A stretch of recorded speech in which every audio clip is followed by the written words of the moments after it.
केरल में अप्रैल मई में विधानसभा चुनाव होने वाले हैं और बीजेपी चुनाव की तैयारियों में पूरी तरह जुट गई है। केरल के बीजेपी पार्षद इस समय दिल्ली में हैं। कल उन्होंने प्रधानमंत्री मोदी से मुलाकात की। पीएम आज उन्हें अपने आवास पर डिनर देने वाले हैं और कल की मुलाकात में पीएम ने उन्हें विधानसभा चुनाव में जीत का गुरु मंत्र दिया। बता दें कि पिछले साल हुए केरल निकाय चुनाव में बीजेपी के 50 पार्षद जीते। पीएम के साथ बैठक में तिरुवनंतपुरम नगर निगम के सदस्य भी शामिल रहे, जहां पहली बार बीजेपी का मेयर चुना गया है। पश्चिम बंगाल के मालदा में बंद कमरे में 10 देसी बम मिलने से हड़कंप मच गया। तुरंत पुलिस को सूचना दी गई। पुलिस ने बम निरोधक दस्ते को बुलाया और बड़ी एहतियात के साथ बमों को कमरे से बाहर निकाला और खुले इलाके में बमों को डिफ्यूज किया गया। पुलिस को इलाके में और बम होने की आशंका है, जिससे इलाके में बड़ा सर्च ऑपरेशन भी चलाया जा रहा है।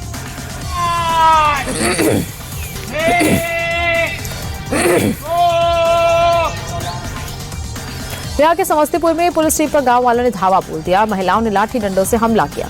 पुलिस की गाड़ियों में तोड़फोड़ हुई। पुलिस एक फरार आरोपी को पकड़ने पहुंची थी। जैसे ही पुलिस आरोपी को पकड़कर निकली, घर की महिलाओं ने पुलिस पर हमला कर दिया। मजबूरन पुलिस को हथियार निकालने पड़े। हथियार देखकर महिलाएं पीछे हटी। भारी हंगामे के बीच पुलिस जैसे तैसे आरोपी को गिरफ्तार कर वहां से निकले। पटना के फुलवारी शरीफ से एक छात्रा की मौत का सनसनीखेज मामला सामने आया। 12वीं कक्षा में पढ़ने वाली छात्रा की कोचिंग सेंटर की छत से गिरकर संदिग्ध परिस्थितियों में मौत हो गई। परिजनों ने छात्रा की हत्या की आशंका जताई। पुलिस इस मामले में 3 लोगों के हिरासत में लेकर पूछताछ कर रही है। तो वही घटना से जुड़ा सीसीटीवी भी सामने आया, जिसमें छात्रा छत से गिरती हुई दिख रही है। तो दूसरे सीसीटीवी में कुछ लोग घटना के तुरंत बाद नीचे की तरफ भागते हुए दिख रहे हैं। झारखंड के हजारीबाग के गोंदवार गांव में बीती रात जंगली हाथियों का कहर देखने को मिला।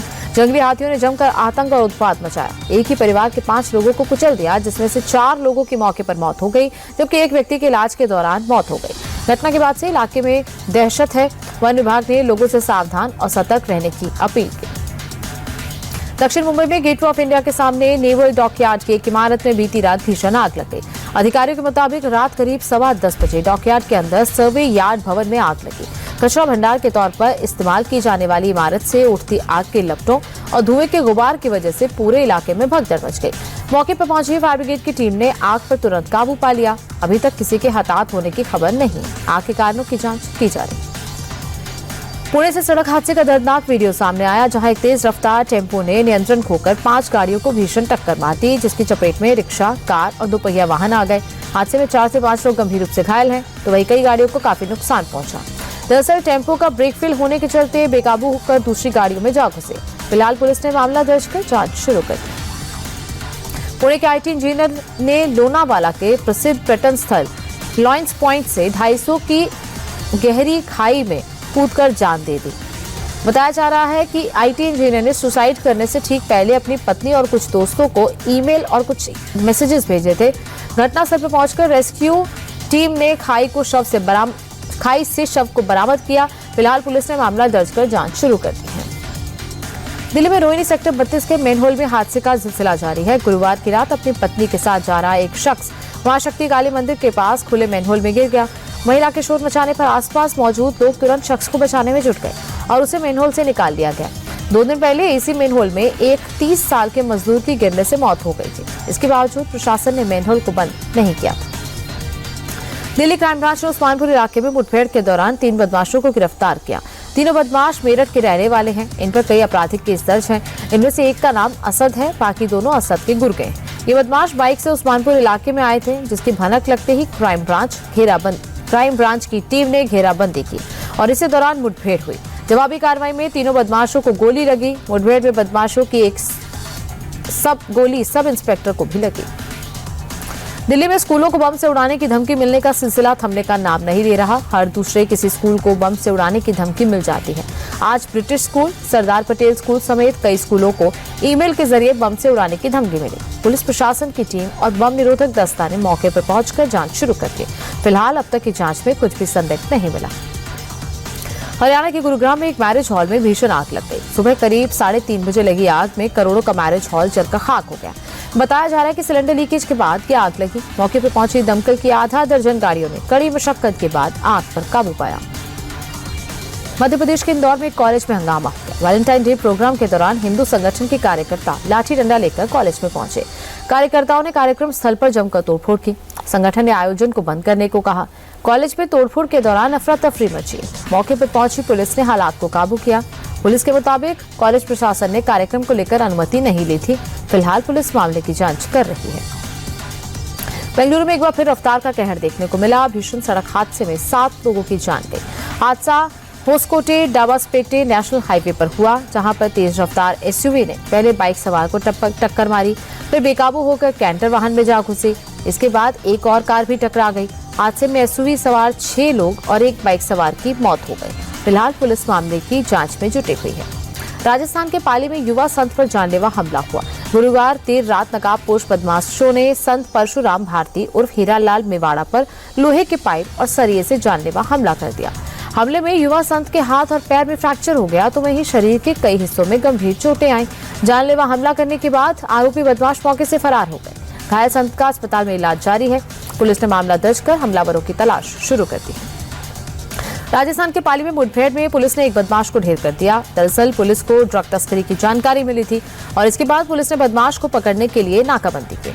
बदमाशों ने पुलिस को देखते ही फायरिंग शुरू कर दी। पुलिस की जवाबी कार्रवाई में एक तस्कर के सीने में गोली लग गई, जिसके बाद उसे इलाज के लिए ले जाया गया, जहां बदमाश ने दम तोड़ दिया। 2009 में आमिर खान की फिल्म 3 इडियट्स आई थी। उसमें एक सीन था जहां आमिर और आर माधवन मरीज को स्कूटी पर अस्पताल लेकर पहुंच जाते हैं, मगर ये तो फिल्म थी।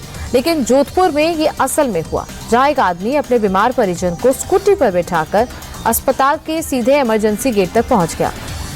वीडियो सोशल मीडिया पर तेजी से वायरल हो रहा है। दरअसल मरीज को सांस लेने में ज्यादा परेशानी हो रही थी और इसके चलते एक्टिवा को अस्पताल के बाहर खड़े करने के बजाय युवक गाड़ी से ही सीधे इमरजेंसी गेट तक पहुंच गया।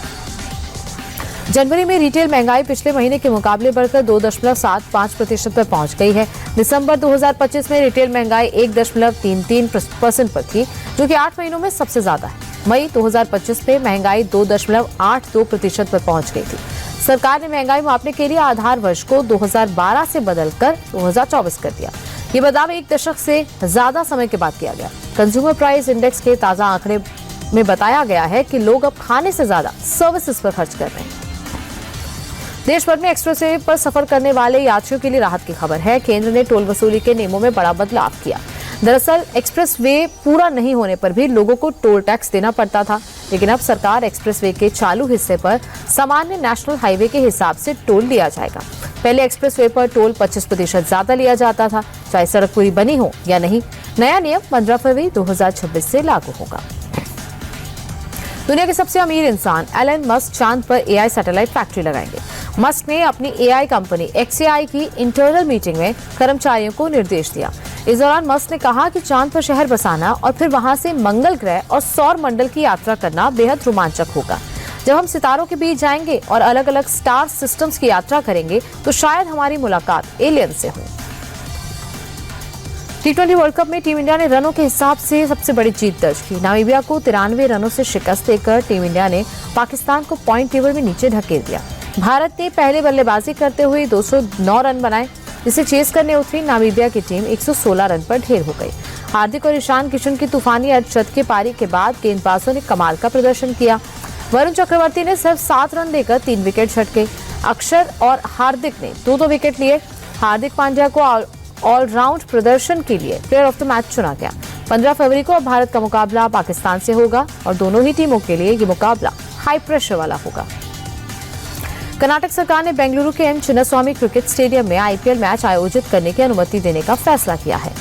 आदेश अगले 2 दिनों में जारी किया जा सकता है। पिछले साल जून में रॉयल चैलेंजर्स बेंगलुरु की पहली खिताबी जीत के जश्न के दौरान स्टेडियम के बाहर भगदड़ मच गई थी, जिसमें 11 लोगों की मौत हो गई और 30 से ज्यादा लोग घायल हुए थे। घटना के बाद से सरकार की ओर से स्टेडियम में क्रिकेट मैचों पर रोक लगा दी गई। भारतीय निशानेबाजों ने शानदार प्रदर्शन करते हुए एशियाई चैंपियनशिप के 50 मीटर 3 पोजीशन में क्लीन स्वीप किया। ऐश्वर्य प्रताप सिंह तोमर ने एशियाई चैंपियनशिप की 50 मीटर 3 पोजीशन स्पर्धा में नीरज कुमार को पछाड़ते हुए विश्व रिकॉर्ड से गोल्ड मेडल जीता। नीरज ने सिल्वर जबकि अखिल श्योरान ने ब्रॉन्ज मेडल पर कब्जा किया। भारतीय टीम नंबर 1 पर रही, जबकि जापान दूसरे और कजाकिस्तान ने तीसरा स्थान हासिल किया।